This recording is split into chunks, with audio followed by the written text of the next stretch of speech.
What's up, everybody? It's been a while, but a little bit busier around the holidays. We had our first snow here in the Philadelphia area, so I thought it was a good night for my grandma Rose's pasta fagioli. So this is like a peasant meal. It's pasta and beans. So I'm using my brand new giant pot that I bought. A little bit bigger than what I wanted, but this will do the job. So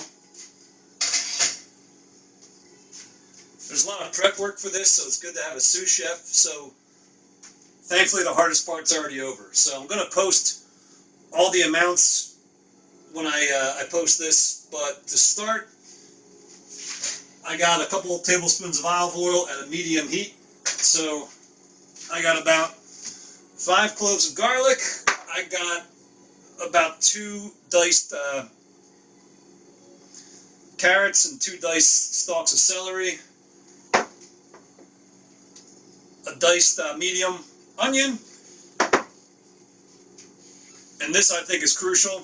I got 4 ounces of pancetta. So later on I'm going to be using chicken broth. If you're vegetarian, you could go without the pancetta and use a veggie broth, but I think the pancetta really brings it all together. What else do you need? You need 2 cans of cannellini beans, so about 30 ounces altogether. So I've already got them drained and rinsed.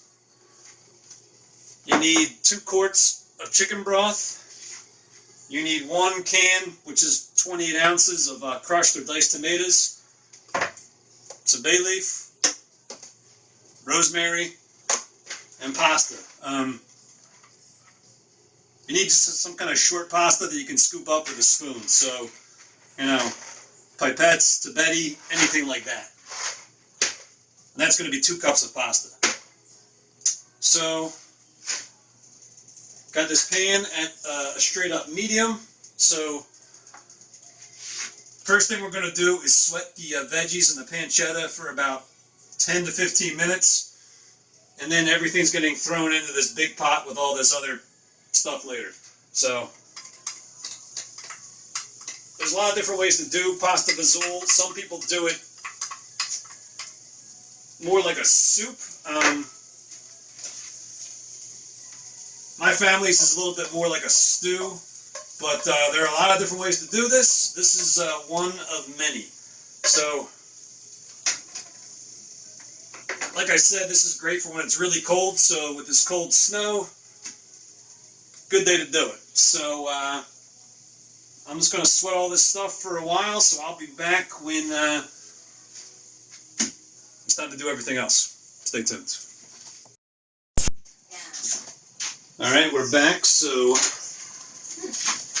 we got our veggies have cooked down, so now we're going to start throwing everything in this big pot. So you should probably say something. We're getting all this in this big pot right now. So you want the pot at a medium. So we're going to bring this stuff to a boil now. So we got our can of crushed tomatoes. We're going to throw in there. We got our beans.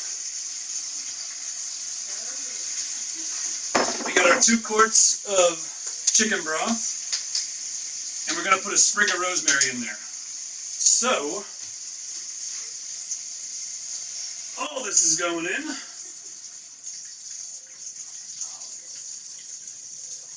All of it's going in. So we're going to bring this to a boil and then reduce it to a simmer.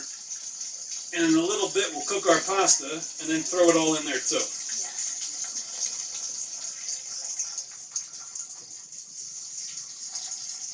And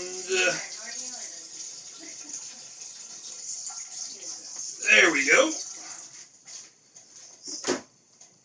And what do we need next? The rosemary.